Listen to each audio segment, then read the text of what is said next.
તો આ તરફ ગુજરાતમાં કુપોષિત બાળકોની વધતી સંખ્યાને લઈ અને ધોરાજીના પૂર્વ ધારાસભ્યનું નિવેદન સામે આવ્યું છે. લલિત વસોયાએ સરકાર પર નિશાન સાધ્યું છે. વસોયાએ કુપોષિત બાળકોની વધતી જતી સંખ્યાને લઈને સરકારને જવાબદાર ગણાવી છે.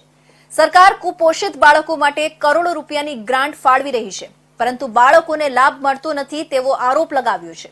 કુપોષિત બાળકો પાછળ કરોડો રૂપિયા ખર્ચ કર્યા બાદ કુપોષિત બાળકોની સંખ્યા ઘટવાને બદલે વધી રહી છે તેવું જણાવ્યું હતું. લલિત વસોયાએ કહ્યું કે સરકાર લાજવાને બદલે ગાજી રહી છે. કહ્યું કે કુપોષિત બાળકોની સંખ્યામાં સતત વધારો થઈ રહ્યો છે. કહ્યું કે વર્ષ 2022માં કુપોષિત બાળકોની સંખ્યા 1,22,000 હતી. વર્ષ 2023માં કુપોષિત બાળકોની સંખ્યા 4 ગણી વધી છે. સરકાર માત્ર તાઇફાઓ કરી અને કરોડો રૂપિયાનો ધુમાડો કરી રહી છે. મોટી અને ખોટી વાતો કરતી ગુજરાતની ભારતીય જનતા પાર્ટીની સરકાર લોકોના આરોગ્ય વિશે પણ બેદરકારી સેવી રહી છે.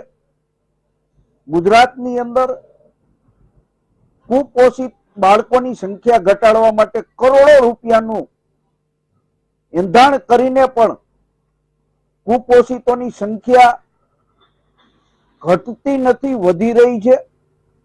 ગુજરાત સરકારે વિધાનસભાની અંદર જે આંકડાઓ આપ્યા છે એ મુજબ 2022 ની અંદર 1,25,000 કુપોષિત બાળકો હતા. 2023માં એ સંખ્યા 4 ગણી વધી અને 5,70,000 જેવી થઈ જાય છે.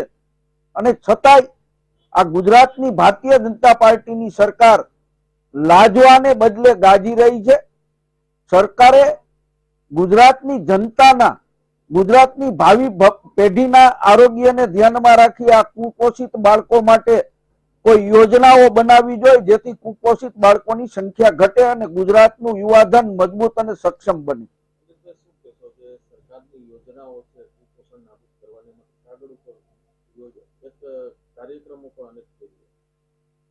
કુપોષિત બાળકોની સંખ્યા ઘટાડવા માટે ગુજરાત સરકાર દર વર્ષે કરોડો રૂપિયાનો ખર્ચ કરી રહી છે. આ ખર્ચ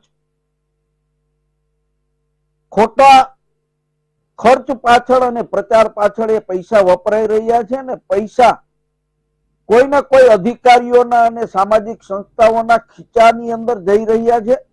કુપોષિત બાળકોના પોષણ માટે આ રકમ પહોંચતી નથી અને એને કારણે દિવસે દિવસે ગુજરાતની અંદર કુપોષિત બાળકોની સંખ્યામાં વધારો થઈ રહ્યો છે.